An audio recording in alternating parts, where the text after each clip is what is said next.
Halo semuanya, selamat datang di Kopi dan Firman. Podcast kesayangan kita semua yang menemani obrolan pagi dengan secangkir kopi dan sepotong firman Tuhan. Selamat pagi Budi, dan selamat pagi juga buat pendengar setia kita. Siap untuk merenung hari ini? Siap banget, Sar.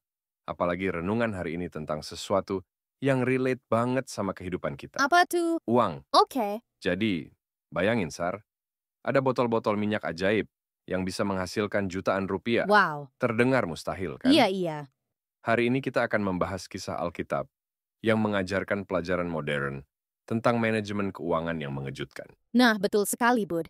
Renungan hari ini diambil dari 2 Raja-Raja pasal 4, ayat 1-7. Dan ini kisah yang memang luar biasa, karena menggambarkan situasi yang masih sangat relevan. Seorang janda dengan hutang mencekik sampai nyaris kehilangan anak-anaknya. Dan tahu nggak, Sar? Menurut survei terbaru, lebih dari 60% keluarga Indonesia masih terjebak dalam lingkaran hutang yang mirip. Tapi yang membuat kisah ini berbeda adalah solusinya yang tak terduga. Oh ya, bagaimana ceritanya? Jadi begini, si janda ini hanya punya buli-buli minyak yang kecil. Tapi Nabi Elisa menyuruhnya mengumpulkan bejana kosong sebanyak mungkin dari tetangga. Dan minyak itu terus mengalir sampai semua bejana penuh. Bayangkan seperti ATM yang tidak pernah kehabisan uang. Gokil ya? Tapi yang menarik, mukjizat ini butuh partisipasi aktif ya. Si janda harus mengambil tindakan, mengumpulkan bejana, menuangkan minyak, dan menjualnya. Nah, tepat sekali. Dan ini sangat relevan dengan data Bank Indonesia yang menunjukkan bahwa 70% masalah keuangan rumah tangga sebenarnya berakar dari manajemen yang buruk, bukan dari kurangnya pendapatan. Wah, seperti fenomena gaya hidup yang kita lihat sekarang ya.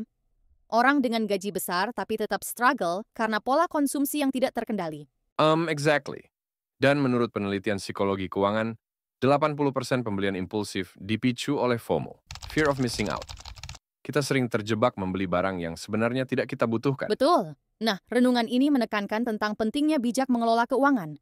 Kadang, kita kayak janda ini punya buli-buli, penghasilan yang sebenarnya cukup, tapi karena nggak bijak, malah terlilit utang. Itu gua banget, Sari.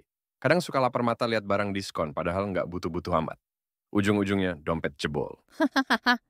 Nah, dari renungan ini kita bisa belajar juga bahwa masalahnya bukan cuma soal kurangnya uang, tapi seringkali soal prioritas yang salah, boros, atau nggak punya perencanaan keuangan yang baik. Bener banget.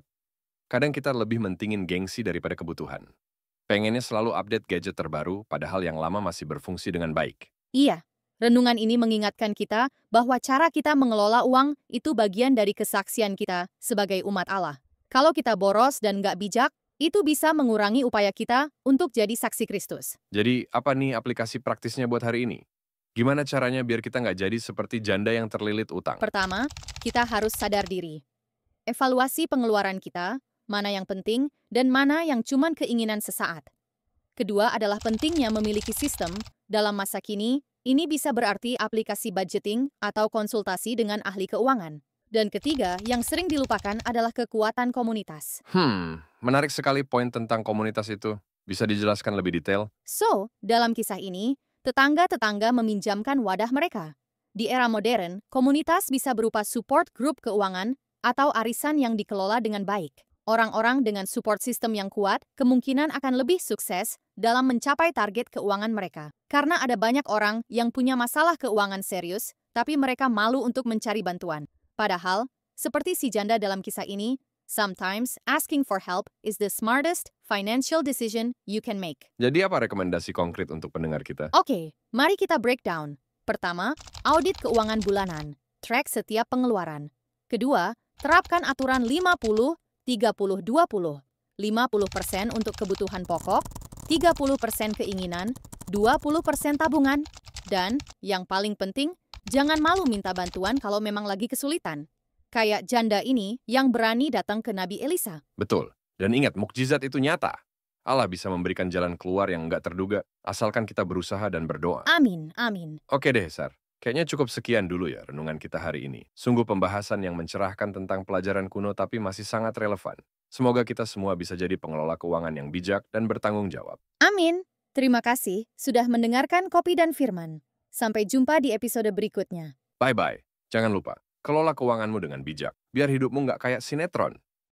God bless you all.